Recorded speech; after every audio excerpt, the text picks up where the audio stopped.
TikTok ကလာတာကိုကြီးဟုတ်ကဲ့ပါအဲ့တော့အဲ့မှာကျွန်တော်တို့ဘာဆိုရပေါ်လာလဲမြန်မာသမိုင်းမှာဒုတိယအကြိမ်အာဏာသိမ်းတဲ့1988ခုနှစ်6လပိုင်း18ရက်ပေါ့နော်စက်တင်ဘာလ18ရက်နေ့ပါ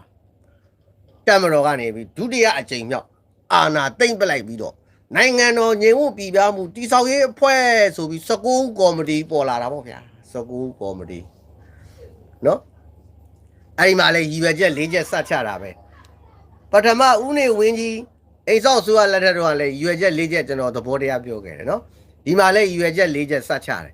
တေချာကြည့်ပါရည်ရွယ်ချက်၄ချက်ကိုတေချာဦးစောမောင်ကြီးအာဏာစသိမ်းလိုက်တဲ့အချိန်တွေက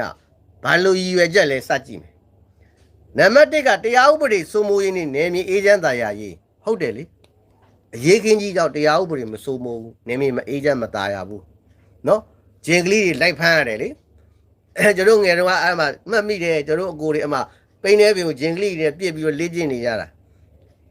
ကျွန်တော်မှတ်မိတာကိုပြောတာနော်အဲ့တော့တရားဥပဒေစိုးမိုးမှုမရှိဘူးနယ်မြေအေးချမ်းသာယာမှုမရှိဘူး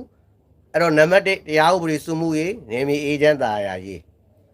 နံပါတ်2လမ်းပန်းဆက်သွယ်မှုလုံခြုံချောမွေ့စေရေးမလုံခြုံတဲ့ခါကျတော့လုံခြုံချောမွေ့စေရေးပေါ့အရေးကြီးပြီးတော့ပြည်သူတွေအစိမ်မပြေဘူးလေပြည်သူများဤစာအုပ်နေရေးချောင်းလဲစေရေးတဲ့အဲဒီ၃ချက်ကပြဿနာမရှိဘူးပြဿနာရှိတာစပြီနံပါတ်4ဟုတ်တယ်ဂျင်ကလေးအဲ့တော့ပါတီစုံဒီမိုကရေစီအထွေထွေရွေးကောက်ပွဲကျင်းပရေးအဲ့ဒီမှာနံပါတ်4ချက်စတာမြန်မာသမိုင်းမှာအဲ့ဒီဟာလည်းပြဿနာကြီးပဲအခုချိန်ဒီအဲ့ဒီပြဿနာကြီးကမပြီးသေးဘူးနော်ဦးစောမောင်ကြီးအာဏာသိမ်းပြီးတော့ရွေချက်၄ချက်မှာနံပါတ်4ချက်ကပါတီစုံဒီမိုကရေစီအထွေထွေရွေးကောက်ပွဲကျင်းပရေးဆိုပြီးလာအောင်အဲ့ဒီလိုနဲ့ NASA ကဟိုတက်မတော်အစိုးရကဦးစောမောင်ကြီးအစိုးရပေါ့ဗျာသူကပြန်ပြီးတော့ထိန်းချောင်းအောင်တာပေါ့နော်ဒီအကြီးပဲချက်၄ချက်စချတာပေါ့နော်ဒီလောက်ဆိုရင်မှတ်မိမယ်ထင်တယ်နော်အဲ့တော့ကျွန်တော်ပြုစုထားတဲ့စာတမ်းအတိုင်းပဲကျွန်တော်ပြောတာဖြစ်ပါတယ်နော်အသေးစိတ်ကိုသိကြရင်တော့ကိုယ့်အကိုသက်ဆိုင်ရာစာအုပ်စာပေတွေဝယ်ဖတ်ပါလေ့လာပါဒါတော့ပဲပြောချင်တယ်အဲ့တော့နဝတအစိုးရအာဏာလဲသိမ့်လိုက်ဘူးတွေးထိုးတာပေါ့ငကိုတွေက UG တွေက88ရေးခင်းမှာတွေးထိုးတာအာဏာသိမ့်လိုက်တော့ပူဆိုးသွားတာပေါ့တွေးထိုးလို့ဆိုမှုတွေပို့ပြီးတော့မြင့်လာတယ်အဲ့မှာចောင်းသားတွေရောအရက်သားတွေရောက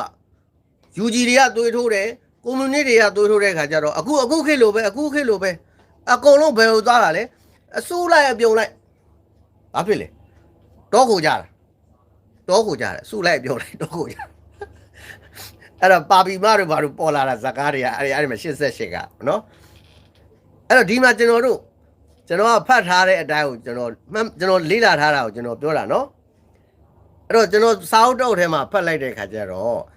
ဒီ88အရေးခင်းမှာဒီတင်းရှောင်သွားတဲ့ចောင်းသားတွေကိုသူတည်တနာပြုချက်ရှိတယ်ဗျတင်းရှောင်သွားတဲ့သူတွေကို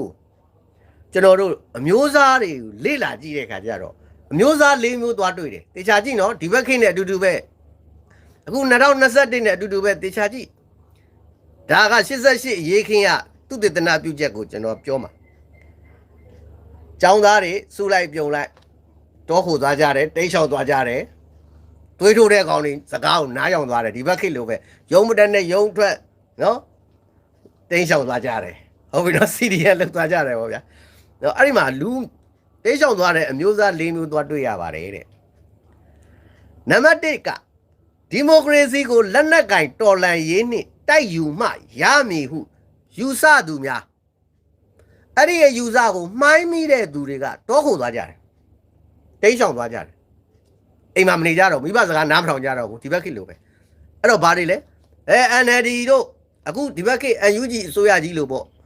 မင်းကိုနိုင်တို့လို့မျိုးရံအောင်သိမျိုးထိုက်တန်သိန်းတို့လို့ဖျောက်နေလို့ဒီမိုကရေစီရတော့ငါတို့လက်နက်ကင်ပြီးတိုက်ပွဲဝင်မှရလိမ့်မယ်မဟုတ်ရင်စစ်တပ်ကြီးကပြုတ်ကြတာမဟုတ်ဘူးဆိုပြီးတော့တွေးထိုးတယ်အဲ့ဒီမိုင်းကိုမိပြီးတော့တောခိုသွားတဲ့အမျိုးသားတစ်ထက်တည်းပဲနော်88ကပုံစံနဲ့အခုပုံစံတစ်ထက်တည်းပဲနံပါတ်2ချက်က တက်မတော်ကလိုက်ပြီးတော့ပြစ်တက်နေတယ်မင်းတို့တွေကိုတက်မတော်ကနှိပ်စက်နေလိမ့်မယ်ဆိုပြီးတော့ကောလာဟာလာတွေလွှင့်နေတဲ့ခါကျတော့ကြောက်ပြီးတော့တောခိုသွားတဲ့သူတွေလည်းအမျိုးသားတစ်မျိုးရှိတယ်ဗျနော်နှစ်မျိုးရှိပြီနော်နောက်တစ်ခါဒီ88ခုနှစ်ဒီမတ်လ12ရက်နေ့မှာအရေးကိစ္စဖြစ်တာကို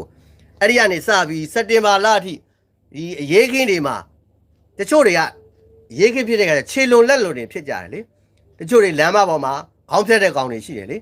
ရဲတွေကိုခေါင်းဖြတ်တဲ့ကောင်တွေလည်းရှိတယ်အဲ့လိုဘယုတ်တော့ကလှုပ်ဖို့အားပေးအောင်များလှုပ်တဲ့တွေးထိုးတဲ့ကောင်တွေလည်းရှိတဲ့ခါကျတော့အဲ့ဒီလိုလက်လွန်ကြက်သွန်တွေဖြစ်တဲ့လူတွေရှိသလိုနောက်တော့88မှာစံကိုတောင်တွေဖောက်ကြတယ်ကျွန်တော်တို့အကိုလည်းပါတယ်ကျွန်တော်တို့ကစံတဲ့အိတ်ကိုတည်ပြီးတော့လမ်းမှာအရင်ဖွက်တာဖွက်ပြီးတော့နောက်တဲ့အိတ်ကိုအိမ်ကိုတည်လာနောက်တစ်ခါဟိုအိတ်ကိုသွားယူတော့ဖွက်ထားတဲ့အိတ်ကိုသွားယူတော့မရှိတော့ဘူးအဲ့ဒီအိတ်ကမရှိတော့အဲ့လိုနဲ့